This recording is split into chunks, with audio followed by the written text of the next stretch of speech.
মোগল আমলের ঐতিহ্য আর আভিজাত্যের প্রতীক কুমিল্লার মোগলটুলি শাহ সুজা মসজিদ যেন ইতিহাসের এক জ্বলন্ত প্রদীপ।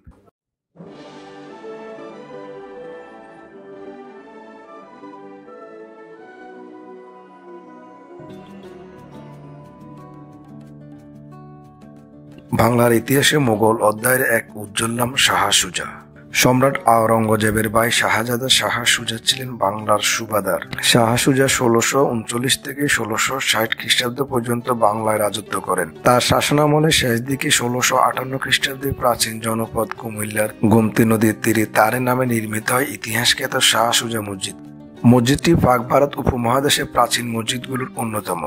আয়তনের দিক থেকে মসজিদটি খুব বেশি বড় না হলেও এর কৃষ্টি, ইতিহাস, ঐতিহ্য ও সার্বিক অবয়ব ও আভিজাত্যের প্রতীক গ্রহণ করে।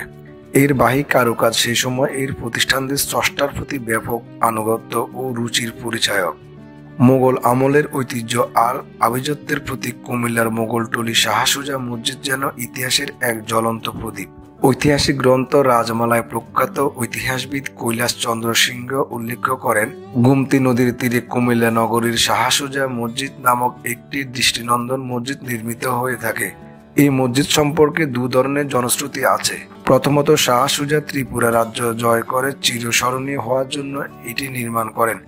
দ্বিতীয়ত, ত্রিপুরা মহারাজ্য গোবিন্দ মাণিক্য বাংলার সুবাদারের নাম স্মরণীয় রাখার জন্য নিমচাঁদ, তরবারি ও হীরকাঙ্গারীয় বিনিময়ে বহু অর্থকড়ি ব্যয় করে এই মসজিদটি নির্মাণ করেছিলেন। যেভাবে নির্মিত হোক না কেন, এটি কুমিল্লার অন্যতম স্থাপত্য শৈলী।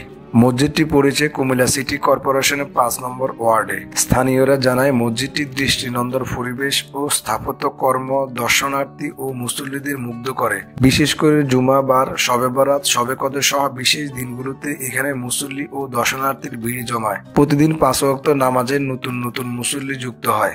এই মসজিদ মোগলটুলি এলাকাকে ভিন্নভাবে পরিচয় করে দেয়। শাহ সুজা মসজিদ একটি প্রাচীন স্থাপত্য, শুধু কুমিল্লার নয়, এটি সারা দেশের মধ্যে নান্দনিক একটি মসজিদ। কালের সাক্ষী হয়ে আজও দাঁড়িয়ে আছে দৃষ্টিনন্দন এই মসজিদ।